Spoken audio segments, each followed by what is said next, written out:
Okay, welcome to another Hogg's vlog, and I've got a special guest in here in Venky Mysore, the CEO of the Kolkata Knight Riders, and I had the privilege of playing for them for 2 years, probably 4.5 years ago, 5 years ago. Was that right, Venky? Absolutely. Yeah. Still feels like yesterday, Hoggy. We miss you. It does. And it was a very special occasion, and that's why I've got the shirt up here as well. I've got the little cap there in the background. That's actually taken place of the baggy green. So the Kolkata Knight Riders, in this episode at least, is more important than representing your country. We're privileged. we feel very privileged, Hoggy. No, it's sensational. Now, we're going to get to the big question at the end, the auction and the draft. But firstly, I want to go through a little bit of history with you and KKR. You didn't come on board till the third year after their second year, because the Kolkata Knight Riders, I think, finished 6th and 8th in the first 2 years. The IPL at that stage was a novel event. There was a lot of partying going on. So how did you get him on board with the Kolkata Knight Riders? So, Hoggy, first of all, great to be here and be chatting with you formally, I suppose. Yeah. But we thoroughly enjoyed your stint with KKR, and it was a fabulous start of a relationship which continues, as you can see. But as you probably know, my career was entirely in the US in the financial services business. So I left for the US to study, and then after that I got recruited by MetLife, which was the largest insurance company in the world. And I spent 13 years of my initial career with MetLife in the US. And lo and behold, I was given the opportunity to become part of the international operations. And so I started going around the globe, setting up MetLife businesses, initially in Indonesia, then in Hong Kong. And that's how I ended up in India, actually. So India being home country, I mean, I am a US citizen, so I became a US citizen, US passport holder. So in a way, it was like a foreigner coming back to his home country. So I came back to set up MetLife, and that was my career, running on that track, and that's all I knew. And I think I was pretty decent at it. And just out of the blue, what happened in 2010, when KKR had finished 3 seasons, actually, not 2, but 3. IPL started in 2008. So 8, 9, 10, it started. And basically what happened was that I was just an outsider, just like anybody else watching. I'm a cricket fan, grew up playing a bit of cricket myself. And so always a test cricket fan and watching this T20 unfolding and whatnot. It was very interesting, but I wasn't too attached to it, just curious, watching it like anybody else and trying to make sense out of it. And so KKR has 2 owners. So Shah Rukh Khan is the main person who everyone knows. He's the majority shareholder. And Juhi Chawla, who was his co-star in films for the longest time. Shah Rukh and Juhi were the leading pair in Bollywood for years. And she and her husband, Jay Mehta, are minority shareholders in KKR. So I knew Jay through our common link being the YPO, which is the Young Presidents Organization. And so we knew each other for a little while. And then, 2010, we were having a meeting and somewhere, and something came up about cricket. And I knew he was a minority shareholder. We never discussed cricket at all, because we were always, he's a businessman and I'm a business professional. And if at all we spoke anything, it was about business. And somewhere the conversation came up and we had to talk about our respective passions in life. And so one of the things I said was cricket. And so he kind of looked at me and he said, well, like any other 1.3 billion Indians, he's also crazy about cricket. But actually, I don't know if you know this also, Hoggy, that as a youngster, I was pursuing cricket and had aspirations of making it to the big grades. So I made it up to the university level. So I played for Madras University. So I was a number 3 bat and off spinner. And then I actually was in the state probables at that time, which was, in India, it's a big deal when you make it to university and that level. At which time I had already applied for my MBA in the US, and my admission came through. And coming from a conservative middle-class South Indian family, my father was very clear what I was supposed to do. So he said, get on that plane and get lost, go to the US, do your studies and build your career. And so the cricketing curtain came down for me. So I actually shared this whole story that I'm sharing with you. I shared this with Jay, and he's giving me this look and he says, how long have I known you and how come I didn't know anything about cricket? And I said, well, we never really had any discussions about cricket, although I know. He said, I'm KKR. I said, of course I know. I was just watching from the outside. And then he said, we have to have lunch next week. And I thought, because I'm a US citizen, expat here, and I was the CEO of MetLife at that point, and, senior level and whatnot. And I thought he's just coming there to pick my brains, to say, what do you think we should do here? What do you think we should do there? You know business and you seem to know a little bit about cricket. That's what I was expecting. So we meet for lunch and he goes through this and then he says, Shah Rukh and I have decided that we want to professionalize the franchise, bring in a CEO, owners will be completely hands off, blah, blah, blah. So I'm wondering, where's this conversation going? And the punchline came after a while and he said, well, Venky, I'm absolutely convinced you can't say no, you got to do it. So that's kind of how I came into the KKR picture. And so, long story short is after 3 years of KKR, then suddenly, as you know, every 3 years, there's a big auction. And the big auction was coming up for the 2011 season. And I came into the picture and I took over. And believe it or not, now 11 years later, I'm still enjoying it. So that's my story, Hoggy. That's a great story because your father is very similar to a grade cricketer that I was playing with here. He was a young junior coming through. I was captaining the team. He would open the batting, I'd bat 3, and I'd be batting with him. And he would get out. But his father was always praying that he got out early because he should do his studies rather than pursue a career in cricket, because it's such a tough career to choose. There's only 11 people to choose from in your national career. So the story just flows on. Especially in a country like India, yeah. with the size and whatnot and the quality that's there. But yeah, I can understand that. Yeah, well, this kid was a kid from Chennai, the Lavenders. So his cousin played cricket for Australia as well. So or for WA. But when you did come in and become the CEO of KKR, all of a sudden KKR started to get in the playoffs and they started to have a lot of success. What were the changes that you implemented straight away? Well, I think structurally, the first thing that I should mention is that when I took this, I kind of speeded up my story a little bit, but it was a big, massive change for me.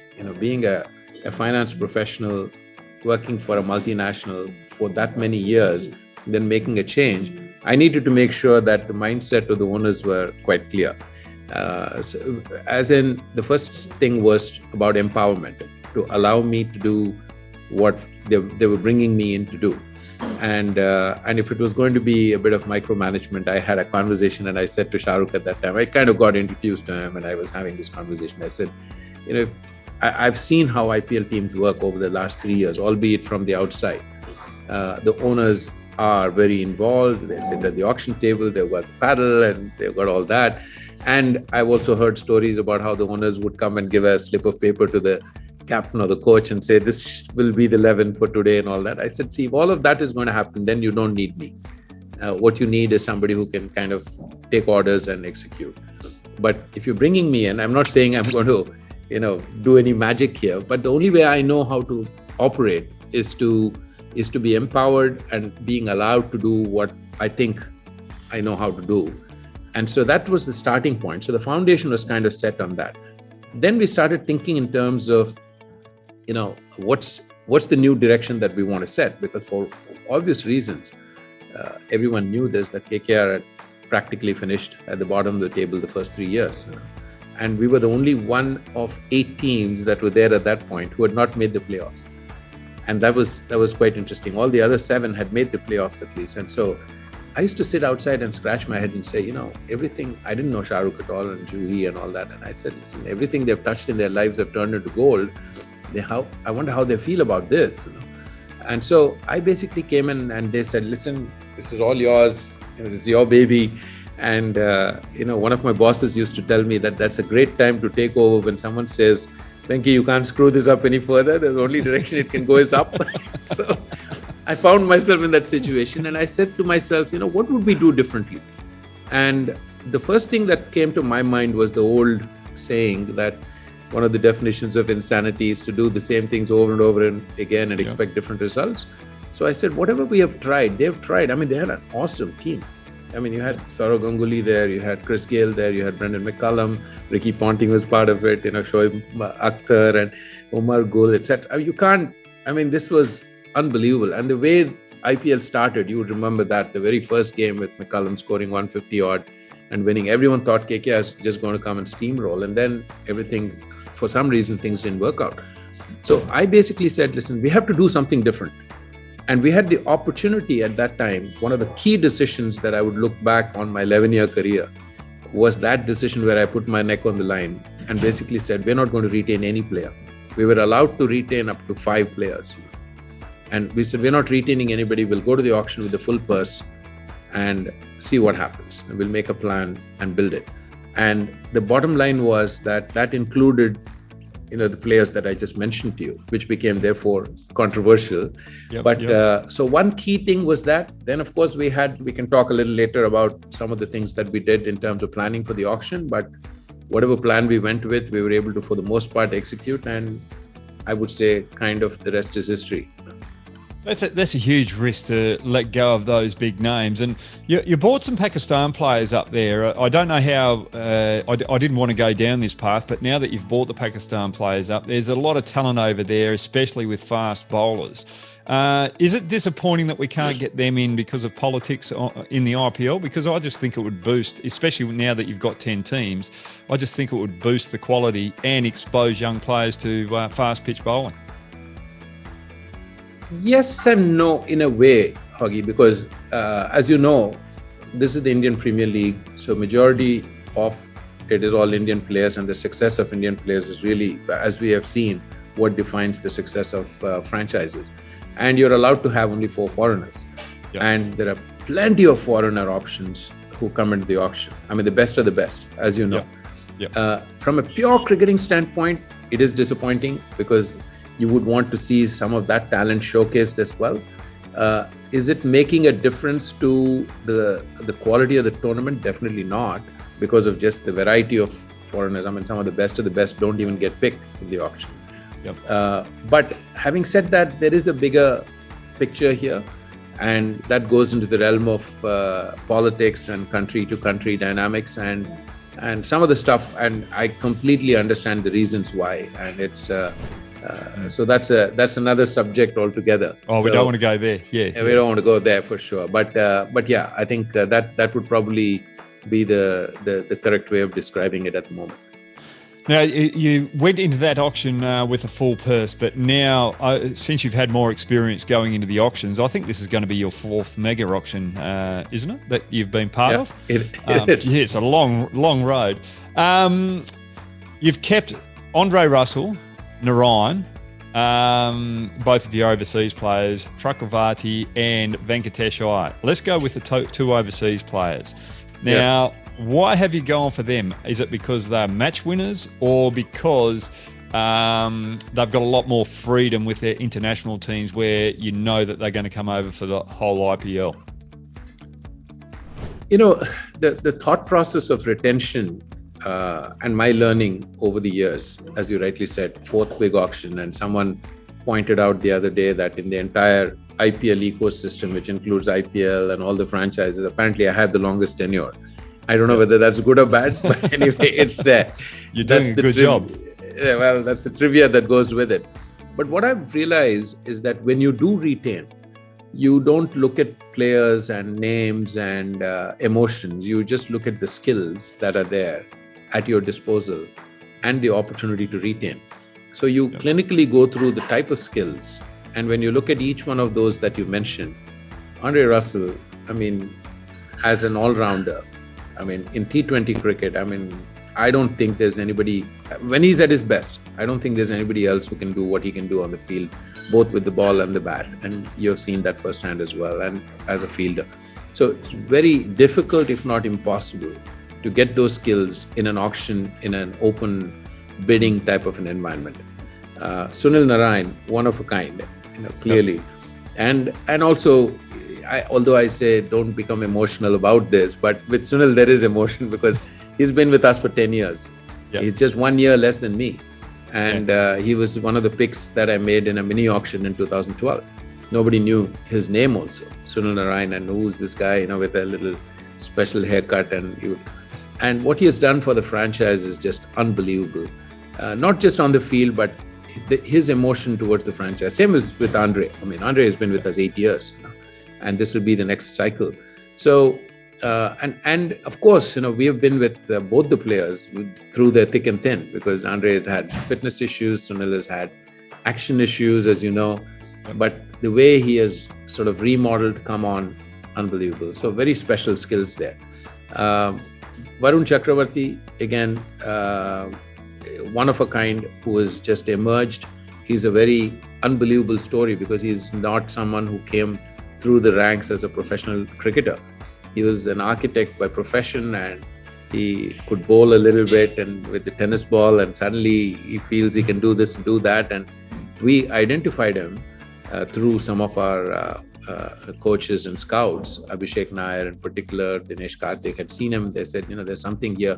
So we brought him in, and he was part of our, he was traveling with us in 2018. And suddenly everyone says, wow, this is unique. And he was bowling at the nets, and top batsmen finding him difficult to pick. And then we said, okay, let's keep him under wraps and try and pick him. But we couldn't, because in the mini auction, Punjab picked him for a massive prize. And that happened. And then, so it's unique. So 2020, when we picked him at 20 and 21, his career has just taken off to a point where, based on the performance in 2 years, he's fast-tracked into the Indian team. He's now he played the World Cup. And so unique skills, so we needed to keep that for sure. Finally, Venkatesh Iyer. People kept asking me after the season, where were you hiding Venkatesh Iyer? I said, nobody was hiding him. We've been tracking him for the last 2 years, and very talented player. And we picked him at base price at 20 lakhs, which is whatever, US $30,000 or something like that. And the challenge was to get him into the setup and get him into the 11. And credit to McCullum as the head coach, and he was always trying to figure out, and the team combination was such that the first half we just couldn't, first 7 games. Then when the UAE leg started, the team combination allowed for an Indian batsman to come in, and that's how we brought him in, and rest is history. And in half a season he lights up IPL, and then he was fast-tracked into the Indian team, and he's capped, and people are talking about him as being the all-rounder that they were looking for, etc. So these were unique skills. Not that the others that we couldn't retain. I mean, we would have loved to retain the whole team, to be honest. Yeah. But then we start sort of being a little clinical with it and say, what can we do when we go to the auction? Well, they're all match winners as well. So if you're going to invest in players that you want hanging around your franchise, they've got to be match winners. So that's 4 match winners. And on their day, if they win 1 game for you, or 2 games per season for you, that's 8 games and you're in the playoffs. But one thing that's interesting with Venkatesh Iyer and Chakravarti, Venkatesh got a chartered accounting behind him, architect with Chakravarti. They've got other interests outside of cricket. How important is that for youngsters moving forward, just to clear their mind out in the middle, knowing that they've got a little bit of a backup if things go wrong? We've had those types of profiles, as you would probably know. For some reason, players coming from South India, which probably has more, like me also, I was telling you about my father and what he told me. What tends to happen is that there's a significant emphasis on education. And, cricket has now, thanks to IPL and other things, has become a career that players can pursue. But, you had the likes of, even going way back, like Erapalli Prasanna was an engineer, and, Venkat Raghavan was an engineer, Anil Kumble, engineer, Javagal Srinath was an engineer. So there are examples such as this. So you will continue to see that. So when Varun Chakravarti comes in, he's an architect. And then when you look at Venkatesh Iyer, who is a chartered accountant, these are things that are a cultural thing growing up in those families. And I think they're very, very smart. In fact, I actually think that it'll be a huge advantage, because having studied and widened their perspective in a different way, and perhaps even worked and interacted with people, you typically do tend to see some leadership skills there also, and so they're able to hone that and somehow bring it to their sport. I mean, the passion is cricket. There's no doubt about it. I mean, you will never catch Varun without a ball in his hands. I mean, I wish he had some opportunity to interact with you, because he would have sort of chewed your brains out because of just his curiosity on various different things. And so I think it's actually a plus, and these guys are smart enough to not sort of look at that as a bit of a security blanket in case this doesn't work out, therefore this, and so therefore does it affect their game? No. I think they come in all guns blazing and put their best foot forward and want to express themselves. But they have this other side to them too. Yeah, no, that's sensational. Actually, you mentioned telling the owners to stay out of things while you're controlling the cricket program, or the cricket side of things with their lives. When it comes to the coaches, now McCallum's just started out in his coaching career. The Indian leg, things weren't going too well for KKR. And for a new coach like Brendan McCallum, and you had David Hussey in the background as well, that break came at a good time, because then they could go back, refocus, and just think, right, this is working, this isn't working, and they could challenge themselves as coaches. How much input did you have over that particular break to help them turn things around when they went to the UAE? See, honestly, we've all thought about this a lot, to say, what was the difference between part 1 of IPL and part 2 this year? Because it was a sensational turnaround. I think it'll go down in the history of IPL as one of the greatest comebacks. And we've all come up with our own reasons there. And first thing I must say is that, just like I didn't tell my owners to stay off, by the way, for the record, it was their mindset too. No, that's my words, not yours. When they brought me in, they realized that, when you put the right people in the right jobs, you have to allow them to do what you have brought them in to do. And that's my philosophy when it comes to the rest of the organization. I tell people I know enough to be dangerous. So I know a little bit of all jobs, but I would never for a second say that I can do this and I can do that better than you, etc. So when you have a head coach and the support staff, you put them in positions, you empower them, and then say, it's your call, and you run that side of things. But the relationship is so healthy, and it has been with all the coaches that we have had, support staff, etc. Is that somewhere, and perhaps I'm also conscious of, and maybe my style also is such that I don't try to step on anybody's toes. So the conversations that we have, if I had an idea or two about cricket or about team combination or about whatever, it's more a very informal conversation over breakfast or a drink, and say, have you thought about this? Have you thought about that? Ultimately, I don't think anyone will ever say that I sort of imposed my view on anything. So that's what has, I think, worked for us. Now, when I look back to what is it that made the difference, I sort of come up with 4 or 5 things. The first thing was that the break came at the absolute right time for us. Yep. Unfortunately, it's not like we were playing bad cricket, but somehow the results were not going our way. And you play really well, you win the first game, and then the next game against Mumbai, you need like 31 or 30 with 7 wickets in hand, and somehow you managed to lose that. So those types of things happened where the results didn't go our way, but we were playing good cricket. Same with against Chennai, etc. And so the break came at the right time, because everybody, you know how cricket, IPL comes thick and fast, the games. So you have to be ready and whatnot. And so when the break came, also there was a very interesting thing that happened, because several of our players were picked to go on the Sri Lanka tour and the England tour. And 5 of them got capped during that time. You had a Nitish Rana who got an Indian cap. You had a Varun Chakravarti who got an Indian cap. You had a Sandeep Warrior who got an Indian cap. Then Prasidh Krishna goes to England with the India team and almost made his debut. Shubman Gill went and opened there, and he was playing for India, scored runs, and unfortunately got a bit injured, so he came back. So suddenly the frame of mind of that group, which was key to us, had changed a lot. It was very positive when we congregated again. So that was the second thing. I think third most important thing I felt was Sunil's form.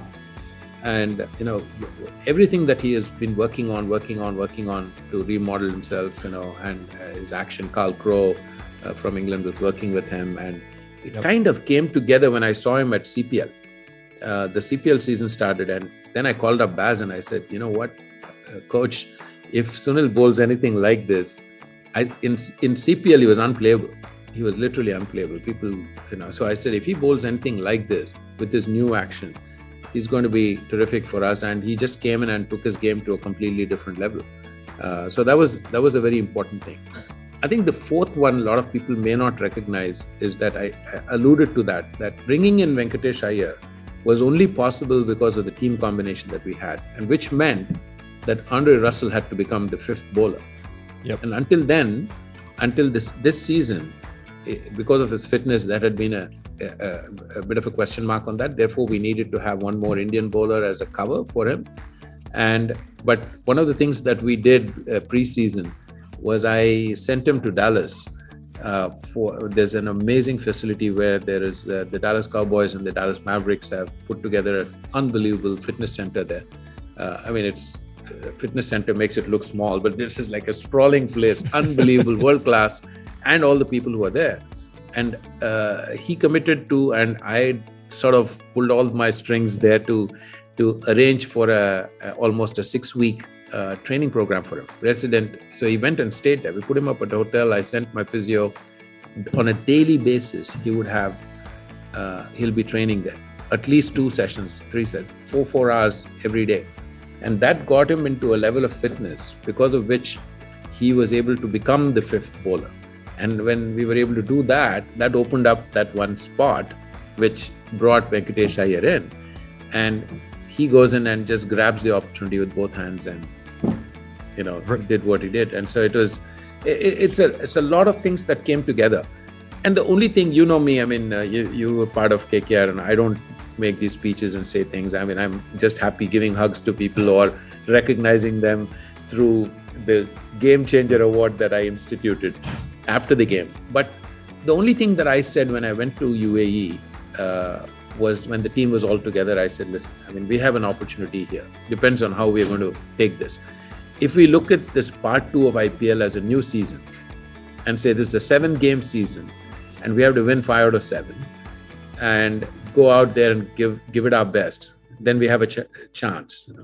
But if we look at this as part 2 of a season where we are at the bottom of the table, those demons will come back and haunt us. And I would hope that somewhere each of us can erase that part and look at this as a fresh season. And perhaps they took that to heart. And the way we played there was just, and the way Baz got the team ready, and the fearless type of cricket that he wants to see the team playing. When that came through, it was just amazing. It was unbelievable to see that kind of energy and that performance and that confidence that built up when you started getting the wins. Well, that's a good lesson for everyone that's listening. And, don't look back when there's something that's negative happening. Believe in yourself, look forward to where you actually want to go and strive to, and success will eventually turn around if you've got that positiveness with you. Now, with Andre Russell, just quickly, you've made that big investment with him because he plays with you over at Trinidad in the CPL, and with you here. He's over here in Australia now, looking a lot fitter than what he is. Did you sit down and discuss with him before you retained him and sort of say, we need you as an all-rounder? Are you prepared to be that fifth bowler moving forward like you were in the UAE? Was that a discussion that you had before the big investment? Not just before the retention, Hogg. We've been having this conversation over the last 2-3 years. Oh, you've been getting stuck into him. In the sense that, I share a great relationship with him. And I think he's very respectful and listens. And sometimes I don't know whether it's such a good thing, because everyone in the team says that the only guy he listens to is you. So please sit down and have a chat with him. I said, no, that's not my role. But we've built a relationship, just like I have with Sunil and with people who have been with us for a long, long time. So I do have that advantage, I would say, of that relationship. And I've had these conversations with him a few times. And I told him, I said, listen, I mean, if you want me to tell it the way it is, and somebody needs to, I'm happy to do it. But if you don't want to hear that, I'm happy to back off. But he's like, no, please.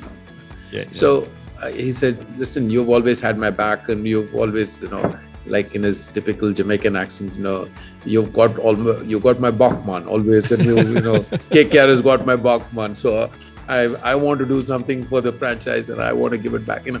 So I've had that conversation. I told him, listen, when you're fit, there's nobody in the world who can do what you can do on a cricket field.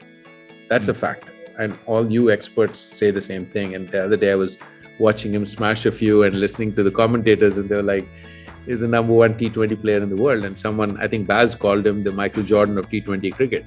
Yeah. And that's a big compliment. And so I said, but having said that, now if you can't if you're not fully fit, you'd still be good. You could still bat. I mean, in 2020 season, he played a couple of games for us in the tail end, where he came in only as a batsman and still did well, and not taking any singles and smashing it out of the ground. He can still do all that.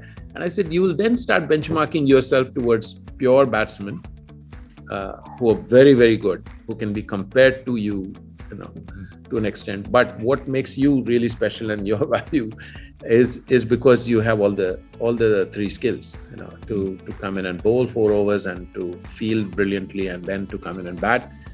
And so we've had that conversation. So I said, what you need to do is to really take that seriously and focus on taking care of yourself. And we're here to support you, in whichever way. I mean, Dallas was just one example, but we've done so many things, even for Sunil, with a Carl Crow, connecting him with them and then supporting him throughout and doing all of that type of stuff, whether it's Varun Chakravarti or whoever. So as a franchise, that's the culture. Yeah. So we've had those conversations, and I told him also, see, even now, any other franchise, there would probably be a little bit of a question mark, wondering whether we should invest so much and use that retention spot for someone who is not 100% fit. So it's not about your skills and your performance, but it's about your fitness. And it's not like you're getting any younger. So that's the type of honest conversation that we had. So he gets it completely.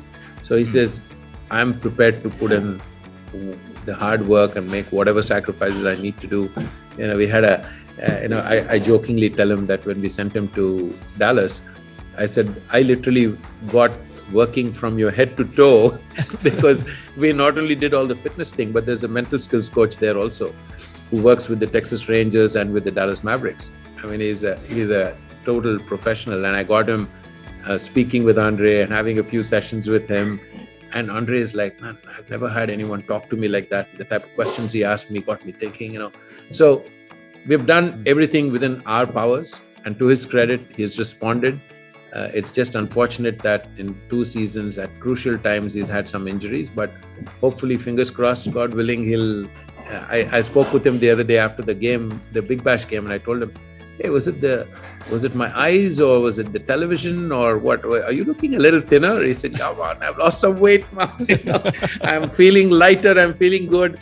I said, great, let's keep it going, So these are the types of conversations that we have. But in my mind, there was no question on whether we were going to retain him or not. I mean, it was just a check that box, him and Sunil 100%. And then, the other two, there was a little bit of debate, but in the end, those were the right decisions. Righty-o. No, I think you've retained perfectly. And with everything that you've said to me in this interview, you've really done your homework and you've got match winners there. Now, let's just quickly move on before we get to the big question about auctions. You've invested in the academy, and that was 2018, mid-year 2018. Abhishek Nair is looking after that. How how big is that academy where you're training the squad that you've got now, but also future talent that's coming through, that big investment with future talent? Where's the balance in that regard? And why did you go to the academies? Why did you take on an academy in an IPL? The entire duration, every year, when we sit down and evaluate how we've done and the feedback that comes, the two key things that my realization was, one is, how do you continue to stay connected with the players in the off season? Even from a relationship standpoint. Yes, you can send them a WhatsApp message, hey, well played. Venkatesh Iyer is killing it right now in the domestic cricket. He's got 2 big hundreds and he's taking wickets. I'm glad we retained him. But so I said, how do you stay connected? Number one. Number two, listening to people like you and experts like you, during the season, you start wondering, if they want to develop certain skills. I know how much work you did with Kuldeep and showing him a few things. I remember you talking about, or at least I overhear you talking about the pace at which he bowled and, things like that, little things like that. Or somebody like a pace bowler wanted to learn how to bowl a knuckle ball, which has now become such an important skill. And everyone would tell me that, you can't teach them these skills during IPL. Because it's not possible. It's a 60, you have to be ready for games and you can't be experimenting. And so these are the two things that kept working on my mind. And I said, I want to create something where we can stay connected with the players. And if they are keen, for me to put together a group of people who can help them learn new skills. And so the premise on which I started this was to say, how do we help our players improve their skills and fitness round the year so that they can become better cricketers? And as whatever it might sound, it wasn't about being selfish to say we want them to come and perform better for KKR. I knew that would come, but it was more about, can they become better cricketers? How do we help them become better cricketers? And then I was having this conversation with Abhishek Nair, and funnily, the ideals and the objectives, intersected so well, because he's been doing this with various. He still works with Rohit Sharma. He has worked with Dinesh Karthik. He has worked with. You look at a series of cricketers, and it's not like he's doing it for money or anything. He's just passionate about it. Then I was telling him. I remember we were having a lunch, and then I said to him, this is my vision for the academy, and I want to do. And he said, sir, this will be a dream come true if you trusted me with this opportunity, because this is exactly what I would love doing. So that gave birth to the KKR Academy. And of course, I should also quickly mention Omkar Salvi, who's there, who is the bowling coach. And he's one of those quiet, unbelievable guys who is the hardest worker you'll see and has so much respect from all the players who worked with him. So Abhishek and Omkar, but we also have, as part of the team, put together a physio, Kamlesh Jain, who's our physio. He works with the academy.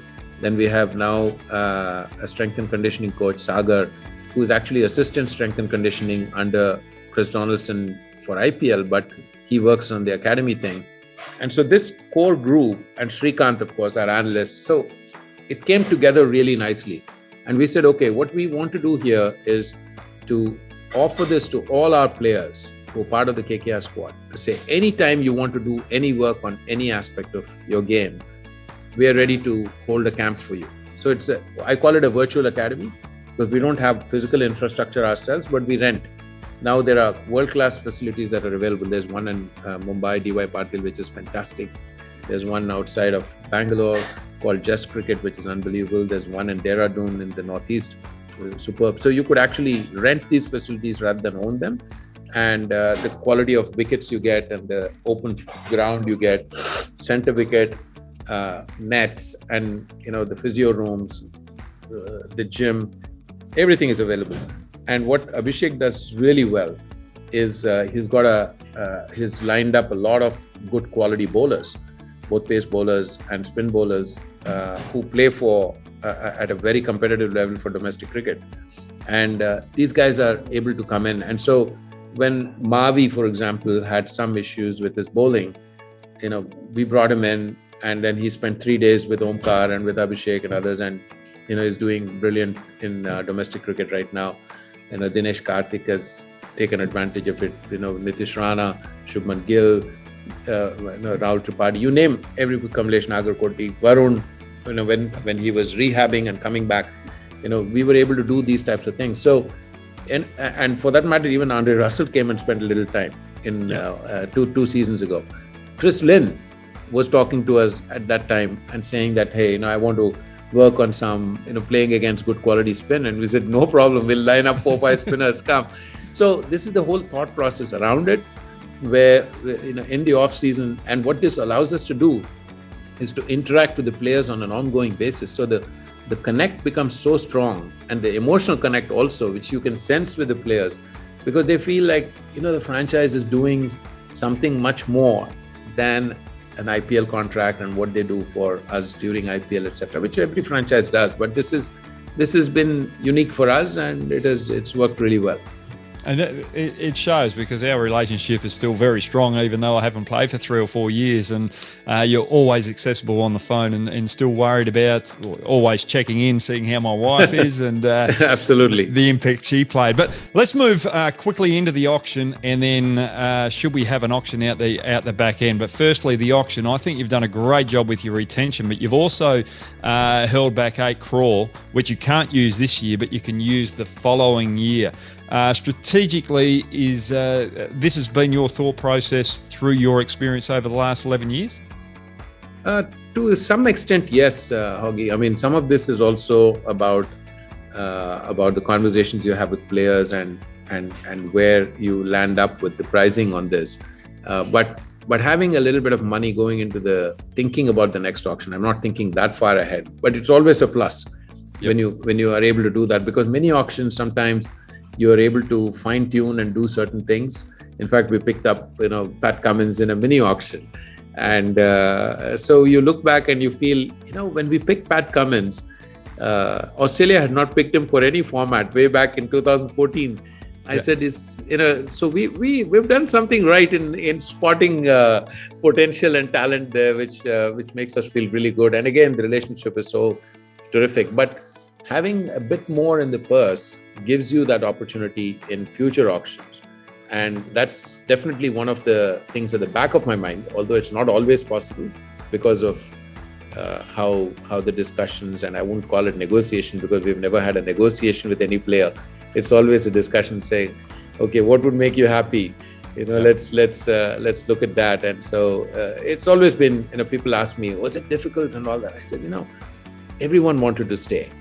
And the ones who we couldn't retain understood completely, but were disappointed because they would have wanted to be sure stay in purple and gold. But the ones who stayed were 100% committed, and it was just a matter of, having a proper discussion. And I understand that completely because, it's market forces, and auction is a marketplace, and everyone knows, or at least has a pretty good idea about, if I go into the auction, what would I likely get, etc., etc. So everyone knows now. So it was about getting that right balance, and I think we got it right, and everyone's happy. So that's good.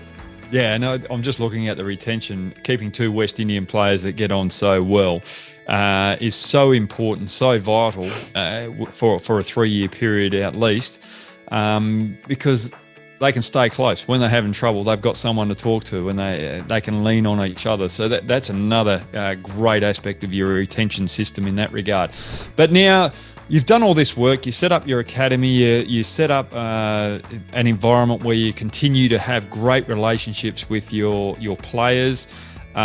You work towards, or over a 3-year period, to finally get some success, get in the final. You don't get over the line, but all of a sudden you've got to throw all these players back in an auction and hopefully you get them back again. Now, IPL, 14 years now. Is it time to get rid of the auction and move into a draft system once these 2 teams establish themselves, the 2 new teams establish themselves? 100%. And I've said this, I've been an advocate of that. I think the auction had its time and place and relevance. And what happens is, as the league gets more and more mature, and the fan connect that you have, and the kind of style of cricket that you want to build, and the brand around the franchise, etc., all of these things lend towards continuity. And so from that perspective, I've said this in other forums also, and I think it's making an impact, and because there are others who think that way too.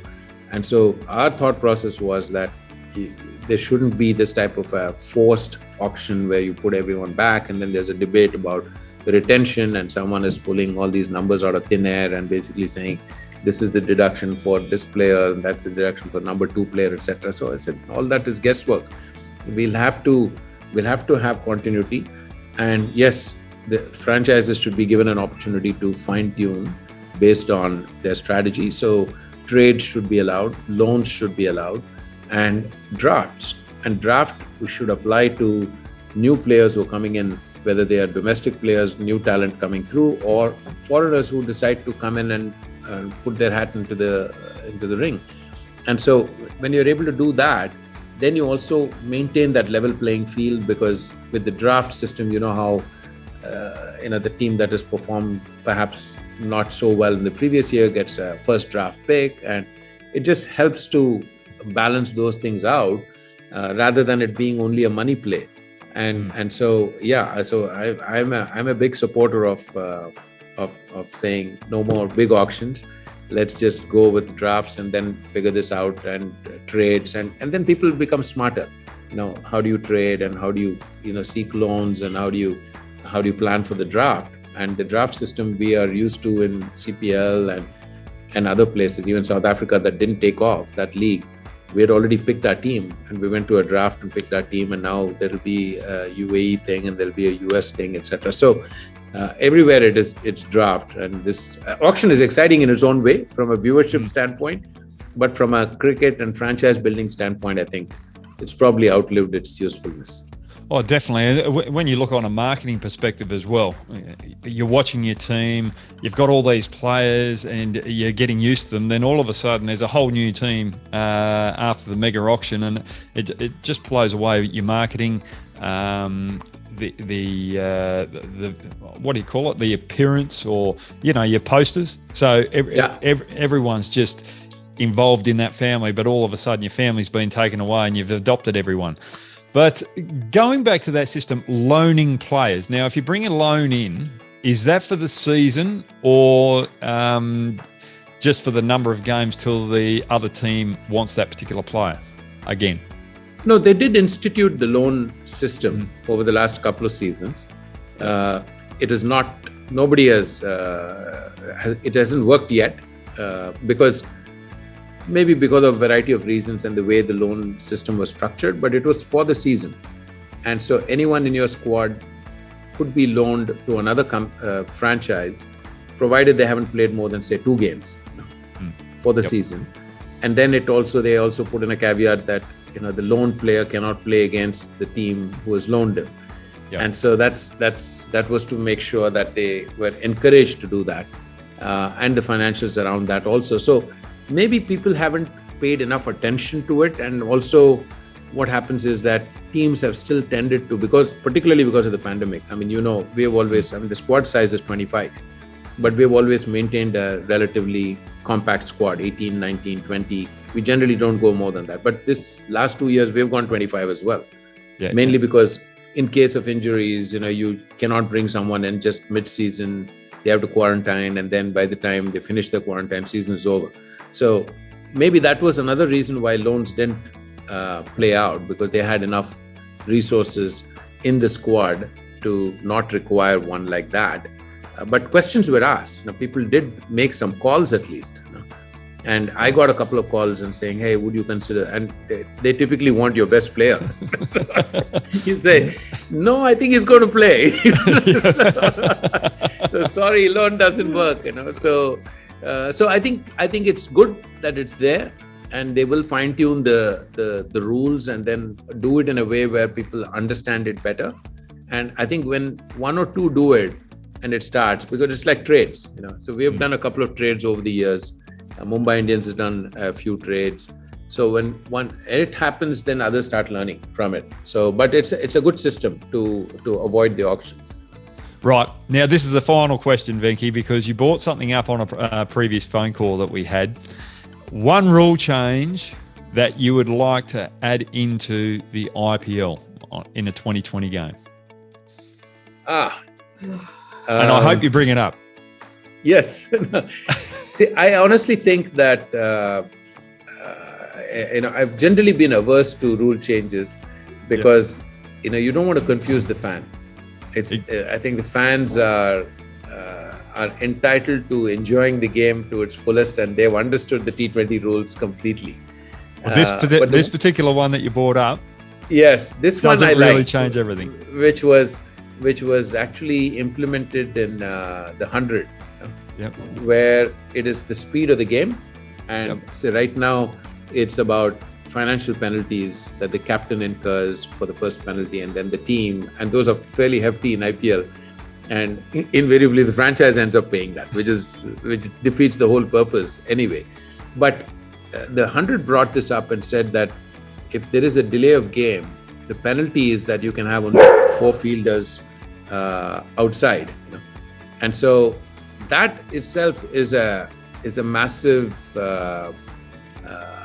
incentive for captains and teams to stay on the clock. So I like that particular rule, and I think it's not about the money, but it could cost you a game. And if you did that one fielder less, I mean, suddenly it's like it's a different mindset. And so that rule is, I mean, those are little things that they've tried, which is a good rule.